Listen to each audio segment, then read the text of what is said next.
Ya baik, Assalamualaikum warahmatullahi wabarakatuh. Selamat siang. Salam sejahtera untuk kita semua. Di hari yang cerah ini, program Canting Bawaslu Kabupaten Pekalongan, yaitu Bincang Santai Tapi Penting Bawaslu Kabupaten Pekalongan, mengangkat tema tahapan adjudikasi dalam permohonan penyelesaian sengketa proses pemilu. Ya, dalam edisi kali ini Selasa 31 Agustus tahun 2021, program Canting Bawaslu Kabupaten Pekalongan mendatangkan narasumber yang sudah tidak asing lagi, yaitu Bapak Ahmadul Fahmi. Selamat siang Bapak Ahmadul Fahmi. Selamat siang Mas Lukman. Ya sahabat Bawaslu, perkenalkan nama saya Lukmanul Hakim. Saya di sini sebagai host. Dan di samping saya sudah ada Bapak Ahmadul Fahmi. Bapak Ahmadul Fahmi ini adalah Koordinator Divisi Penyelesaian Sengketa Bawaslu Kabupaten Pekalongan, sekaligus Ketua Bawaslu Kabupaten Pekalongan. Ya sahabat Bawaslu, dimanapun Anda berada, jangan lupa untuk tetap menyimak, like, comment, and subscribe YouTube channel Bawaslu Kabupaten Pekalongan. Maka dari itu kita langsung masuk ke dalam tema ya Pak Fahmi. Iya, silakan Mas Lukman. Yang pertama, apa sih Pak yang dinamakan adjudikasi dalam permohonan penyelesaian sengketa pemilu, Pak? Ya, terima kasih Mas Lukman. Mohon izin masker saya lepas karena biar ngomongnya enak dan kita juga sudah jaga jarak ya Mas Lukman. Sudah ya. aman Pak, insya Allah. Insya Allah aman lah. Saya sudah divaksin, jenengan juga sudah divaksin. Ya. Jadi adjudikasi ini merupakan mekanisme persidangan untuk menyelesaikan sengketa proses pemilu Mas Lukman. Setelah apa? Setelah tahapan sebelumnya mengalami jalan buntu berupa tahapan mediasi. Jadi adjudikasi atau persidangan ini tidak serta-merta kita lakukan kalau tahapan sebelumnya belum kita lalui. Seperti episode sebelumnya kita telah bahas bersama terkait dengan proses penyelesaian sengketa menggunakan mediasi. Jadi kita akan panggil pemohon, termohon, kemudian kita akan damaikan, kita akan fasilitasi, kita akan mediasikan. Tetapi manakala pemohon dan termohon bersikukuh dengan argumennya masing-masing, maka dari pengawas pemilu akan membuat keputusan bahwa mediasi ini tidak mencapai kesepakatan, sehingga perlu dinaikkan ke tahapan selanjutnya berupa sidang adjudikasi. Nah, sidang adjudikasi ini harapannya adalah bahwa nanti putusan yang dikeluarkan oleh Bawaslu bisa diterima oleh pemohon dan termohon, karena ini adalah sengketa. Sengketa itu ada yang dirugikan, ada yang merasa diuntungkan, dan keduanya Antara ini biar ya, betul dari para pihak ini biar bisa sama-sama menerima. Lah nanti yang muncul adalah karena di mediasi tidak mau, yang muncul adalah putusan. Tentunya setelah tahapan-tahapan dalam mediasi ini dilakukan, dan tahapan adjudikasi ini berlaku hanya ketika sengketa antara peserta pemilu dengan pihak penyelenggara KPU. Tetapi kalau antara peserta dengan peserta yang sengketa, maka tidak sampai pada tahapan adjudikasi, karena kalau antara peserta pemilu itu menggunakan penyelesaian sengketa acara cepat, acara cepat. Tetapi kalau dengan KPU bisa sampai pada adjudikasi. Karena peserta merasa dirugikan dengan keputusan KPU.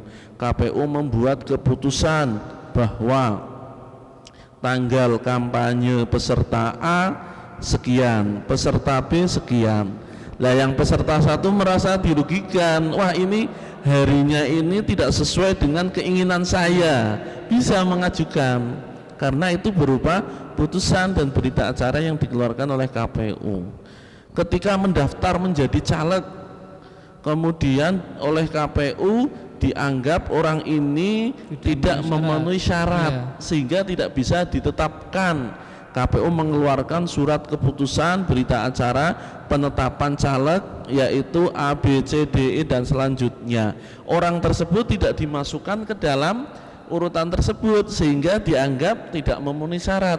Nah, orang ini kan merasa dirugikan sehingga bisa mengajukan ke Bawaslu untuk diproses menggunakan mekanisme penyelesaian sengketa proses pemilu. Jadi untuk adjudikasi jelas tahapannya itu yang bersengketa bukan antara peserta dengan peserta, tetapi antara peserta dengan KPU. Nanti kita akan damaikan, tetapi manakala sudah tidak bisa didamaikan, baru sidang adjudikasi ini akan digunakan, Mas Lukman. Dan nanti putusan KPU, putusan Bawaslu, hasil dari adjudikasi ini bersifat final dan mengikat. Artinya keduanya tidak bisa melakukan upaya hukum lain. Tetapi ada beberapa kasus yang Bawaslu ini dalam menyelesaikan memutuskan tidak final mengikat.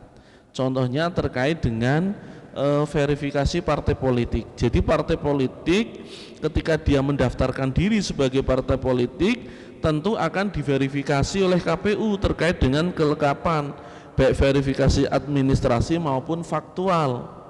Tetapi di situ apabila merasa dirugikan maka menyampaikan ke Bawaslu, putusan Bawaslu justru menguatkan KPU, maka dia bisa melakukan upaya hukum lain. Itu terkait dengan verifikasi partai politik. Kemudian ada lagi penetapan caleg, daftar caleg tetap. Ini juga masih ada upaya hukum yang lain. Begitu kira-kira Mas Lukman terkait dengan definisi adjudikasi dalam penyelesaian sengketa proses pemilu. Ya, berarti pada intinya sengketa itu timbul karena ada pihak-pihak yang merasa dirugikan ya Pak ya? Iya betul, karena mereka merasa dirugikan dengan keputusan KPU atau berita acara yang dikeluarkan oleh karena KPU. Antara peserta dengan penyelenggara. Iya. Yang sesampainya akan menjadi sidang adjudikasi apabila dimohonkan ke Bawaslu ya Pak? Iya, ketika dimohonkan kemudian kita fasilitasi dulu untuk mediasi antara KPU dengan pemohon tadi. Berarti tetap ada mediasi, upaya damai dulu Pak ya? Betul. Upaya damai yaitu mediasi, kemudian dilanjutkan ke adjudikasi apabila tidak sepakat ya Pak ya? Apabila mereka sama-sama bersikukuh dengan pendapatnya masing-masing. Ya sahabat Bawaslu, sudah jelas ya, sudah gamblang penjelasan dari Pak Ahmadul Fahmi ini. Kemudian ini Bapak, di dalam permohonan sengketa proses pemilu, apa saja sih Pak tahapan-tahapannya? Tentunya kan memiliki tahapan-tahapan tertentu ya Pak? Iya. Jadi di dalam persidangan nanti itu akan ada tahapan-tahapan yang harus dilalui. Yang pertama adalah tahapan pembacaan permohonan dari pemohon. Nanti pimpinan majelis dari persidangan tersebut akan mempersilahkan kepada pemohon untuk menyampaikan permohonannya. Setelah permohonan itu dibacakan di dalam sidang, baru majelis akan mempersilahkan kepada termohon untuk menjawab atas permohonan dari pemohon tersebut. Tentunya terkait dengan waktu, kemudian mungkin jumlahnya banyak, mungkin tidak dalam satu hari, artinya bisa besoknya atau lusa. Ya tergantung kondisinya. Kalau yang mengajukan sengketa ini banyak kan, maka sidangnya kan berurutan sesuai dengan registrasi, seperti itu Mas Lukman. Nah kemudian setelah dari termohon itu menjawab jawabannya, kemudian permohonan tadi apabila dipenuhi, apakah ada peserta pemilu lain yang merasa dirugikan? Jangan-jangan ini dipenuhi malah akan ada peserta lain yang dirugikan. Lah peserta lain inilah yang disebut dengan pihak terkait. Iya.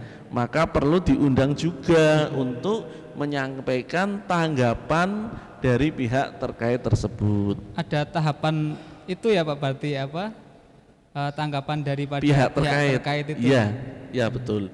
Jadi setelah pemohon menyampaikan, termohon menjawab, pihak terkait memberikan tanggapan, baru keduanya itu akan menyampaikan bukti-bukti kepada majelis di tahapan pembuktian, bukti-bukti, kemudian menyampaikan saksi-saksi, kemudian keterangan ahli. Nah, baru setelah itu majelis akan mempersilahkan dari semuanya itu untuk membuat kesimpulan masing-masing. Pemohon disuruh untuk menyimpulkan permohonannya, termohon disuruh untuk menyimpulkan jawabannya, dan pihak terkait juga menyimpulkan terkait dengan tanggapannya. Setelah semuanya itu disampaikan ke majelis, majelis akan membuat sebuah putusan. Nanti dibacakan di persidangan seperti itu. Jadi tahapan terakhirnya adalah putusan seperti itu, Mas Lukman. Ya, berarti sebelum putusan itu ada semacam itu ya Pak, kesimpulan-kesimpulan dari para pihaknya itu ya Pak? Iya, kesimpulan dari para pihak kemudian diputuskan. Baru diputuskan oleh majelis. Tahapannya lumayan panjang ya Pak? Iya, panjang. Makanya itu dalam waktu berapa? 12.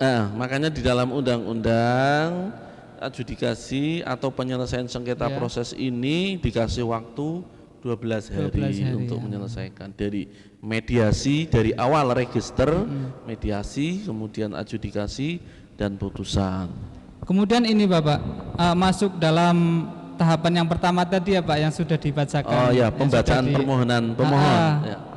Itu apa sih Pak yang harus tersedia di dalamnya itu Pak? Oh ya, jadi di dalam sebuah permohonan itu harus tertulis. Kalau di sini ada formulirnya yang telah diamanatkan dalam Perbawaslu, yaitu formulir PSBB 01. Di situ memuat identitas pemohon berupa nama, alamat, nomor telepon, kemudian faksimil, seperti itu, dilampiri dengan fotokopi identitas KTP. Kemudian di situ juga termohonnya siapa, identitasnya harus jelas. Termohonnya siapa, alamat kantornya mana, kemudian nomor telepon, faksimil. Baru setelah itu uraian untuk kewenangan Bawaslu. Pemohon itu harus menguraikan kewenangan Bawaslu untuk menyelesaikan sengketa proses pemilu. Itu harus disampaikan, termasuk kedudukan hukumnya pemohon. Pemohon kedudukan hukumnya seperti apa kok sampai mau mengajukan permohonan, karena kan tidak semua masyarakat bisa menjadi pemohon, kan seperti itu. Kemudian kedudukan hukum termohon ini bisa tidak dijadikan sebagai termohon, harus ditulis di situ. Kemudian uraian terkait dengan tenggang waktu pengajuan permohonan. Setelah itu baru disampaikan pokok-pokok permohonannya apa saja terkait dengan objek yang disengketakan, objek yang mereka itu merasa dirugikan, yang mana saja, berupa permohonan, kemudian disertai dengan alasan-alasan, kemudian bukti-bukti yang diajukan. Baru setelah itu yang terakhir petitum, hal-hal yang dimohonkan pemohon untuk diputus dalam sebuah persidangan, seperti itu. Ya, ini menarik sekali nih Bapak, terkait tadi uraian mengenai kedudukan Bawaslu. Ini kan semisalkan tidak tahu alamat mengajukannya kemana, barangkali mengajukan ke Bawaslu kabupaten kota lain kan tidak bisa Pak ya. Kemudian karena pemohon saking pinginnya untuk menang, maka melakukan permohonan kepada pemohon, akan tetapi termohonnya itu salah alamat seperti itu Pak ya. Jadi ya, itu bisa ya. Bisa saja kemungkinan seperti itu. Tetapi kan di dalam Perbawaslu juga difasilitasi apabila permohonan itu keliru atau tidak lengkap akan ada perbaikan. Oh, iya. Perbaikan. Iya. Jadi nanti akan ada perbaikan permohonan seperti itu. Itu bisa. Kemudian ini Bapak, apabila yang tadi sudah dinyatakan lengkap oleh pemohon yang tadi ada jangka waktunya itu untuk perbaikan, kemudian si pemohon itu merasa bahwasanya aduh ini pengen tak revisi lagi nih permohonannya seperti itu Pak. Apakah masih bisa Pak? Masih bisa. Yang penting belum masuk kepada tahapan-tahapan yang sudah ditentukan. Jadi di dalam pasal 7 ayat 2 Perbawaslu nomor 18 tahun 2017 itu pemohon dipersilahkan untuk melakukan perbaikan. Jadi perbaikan dari permohonannya. Artinya apa? Majelis sidang itu harus betul-betul memperhatikan kepentingan pemohon. Jadi di dalam Perbawaslu itu memang betul-betul pengawas itu adalah pelayan rakyat, pelayan peserta pemilu. Apa yang menjadi kepentingannya, maka majelis dalam hal ini adalah Bawaslu harus memperhatikan itu. Mereka berkepentingan ingin mengganti, ingin merevisi, maka dipersilahkan. Jadi diperbolehkan Mas Lukman. Masih bisa ya Pak? Masih bisa. Ya, tahapan selanjutnya yaitu tahapan yang kedua yaitu pembacaan jawaban oleh termohon. Ini mungkin tidak jauh berbeda dengan yang tadi yang harus tersedia di dalam permohonan pemohon ya Pak? Ya, hampir sama. Hampir sama, tetapi ini untuk yang termohon ini lebih sedikit. Kalau di dalam jawaban termohon ini disampaikan 1 hari sejak berita acara mediasi ini ditetapkan. Jadi mediasi mengalami kegagalan, tidak ada titik temu, baru maksimal 1 hari setelah itu permohonan kan sudah ada, baru termohon harus menyampaikan jawabannya. Nah di dalam jawabannya tentunya ada semacam mekanisme, semacam aturan penulisan yang harus dipenuhi. Yang pertama adalah identitas. Identitas lengkap dari termohon itu harus disampaikan, nama, alamat, telepon, faksimil. Kemudian selanjutnya adalah terkait dengan tenggang waktu mengajukan jawaban termohon. Tenggang waktunya ini memenuhi atau tidak. Kemudian kedudukan hukum pemohon. Kedudukan hukumnya juga harus disertakan. Yang keempat adalah jawaban termohon atas permohonan pemohon. Jadi yang keempat ini adalah jawabannya dari yang diajukan oleh pemohon.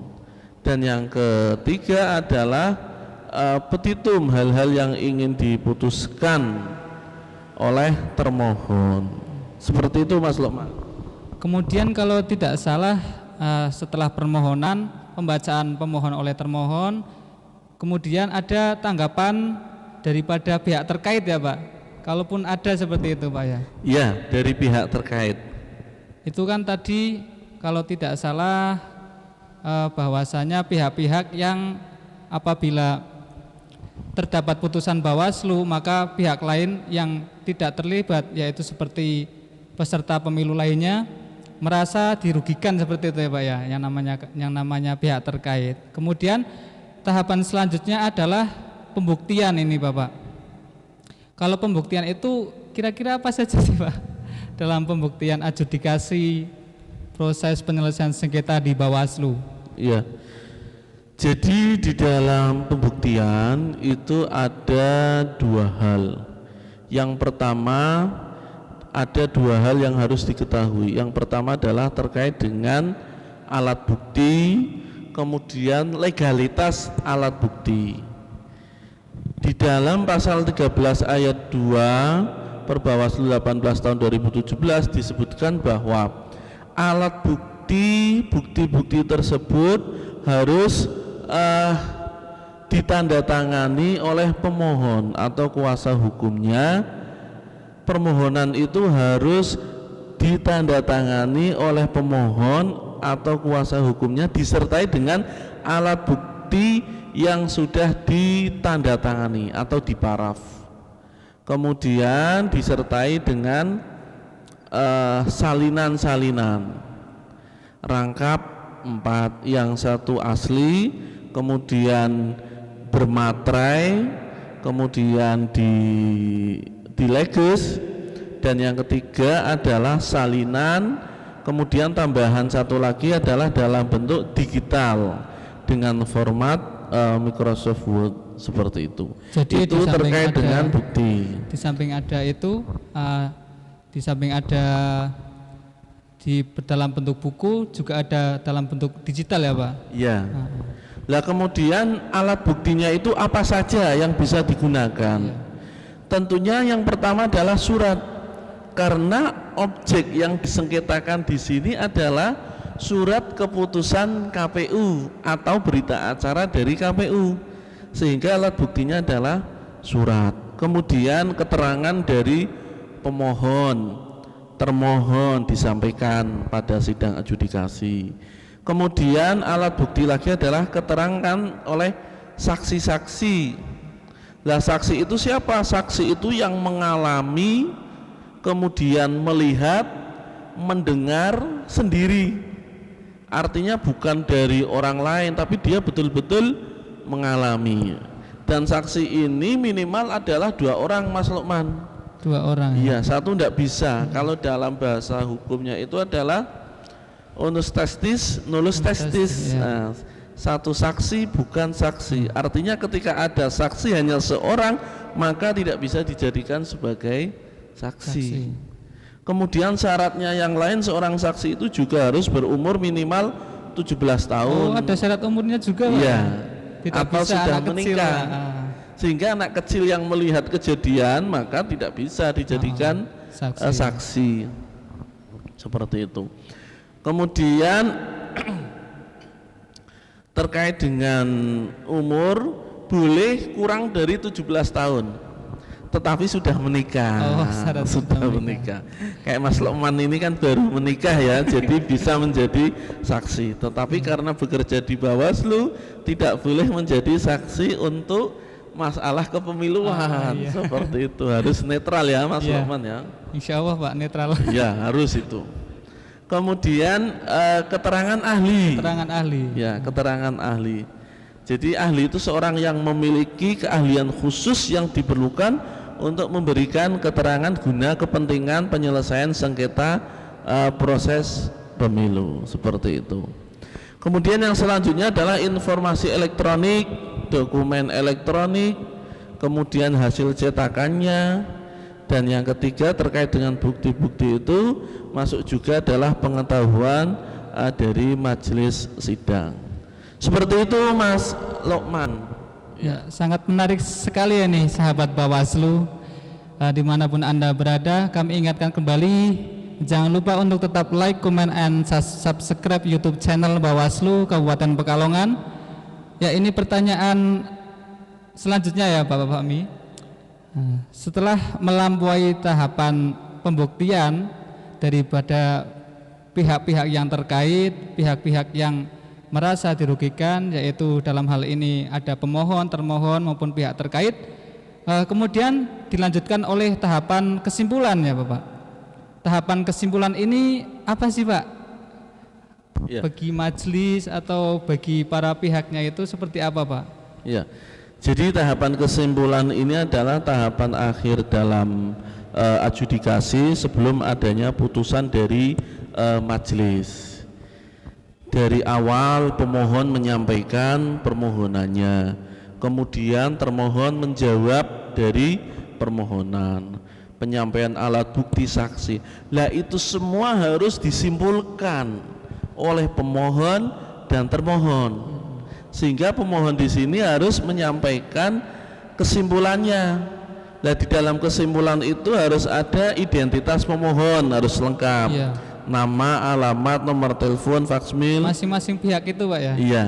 Kemudian untuk pemohon yang kedua tentang jawaban atas permohonannya itu apa, kemudian kesimpulan pembuktian, kemudian pokok-pokok kesimpulannya, bukti termohon dan bukti pemohon, kutipan keterangan saksi, kesimpulan pokok, kemudian hal-hal yang dimohonkan oleh pemohon petitum. Itu untuk kesimpulan pemohon. Kemudian termohon sendiri juga membuat kesimpulan. Berarti sendiri-sendiri ya, Pak? Sendiri-sendiri. Dan dia termohon juga harus menyampaikannya sebuah kesimpulan. Di situ harus ada nama termohonnya, alamat, nomor telepon, faksmil, kemudian tenggang waktu mengajukan jawaban termohon, apakah melebihi 1 hari atau tidak dari berita acara setelah mediasi gagal, kemudian kedudukan hukum pemohon, kesimpulan termohon atas pokok permohonan pemohon, dan yang terakhir dia juga harus menyampaikan terkait dengan petitum, apa yang diharapkan, hal-hal yang dimohonkan. Seperti itu Mas Lukman terkait dengan kesimpulan. Sangat jelas sekali nih Bapak. Sampai-sampai saya tidak perlu menyimpulkan, sudah jelas semuanya. Kemudian ini Bapak, tahapan adjudikasi ya, tahapan yang terakhir dalam pembacaan putusan oleh majelis. Sebelum dibacakan itu apa sih Pak yang harus dipenuhi Bapak? Karena kan putusan tentunya kan mempunyai semacam form ya Pak, urutan-urutan yang harus dipenuhi seperti itu Pak. Iya.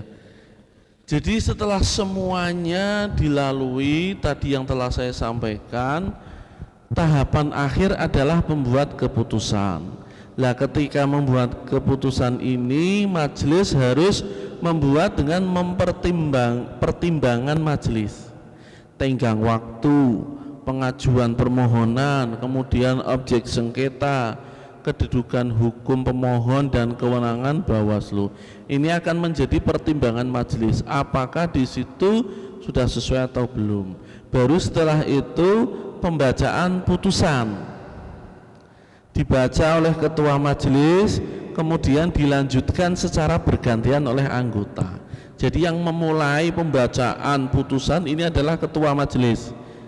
Setelah beberapa menit diganti anggota, terus beberapa menit ganti anggota, baru ketika membacakan amar disampaikan oleh ketua majelis, karena yang membacakan amar putusan itu ketua majelis. Itu proses dari pembacaan putusan atas sidang adjudikasi penyelesaian sengketa proses pemilu, Mas Lukman. Ya, pertamanya berarti untuk menimbang, dipertimbangkan kembali, kemudian pembacaan putusan ya Pak ya? Iya, pembacaan putusan. Kemudian putusan sendiri itu jenisnya ada berapa sih Pak?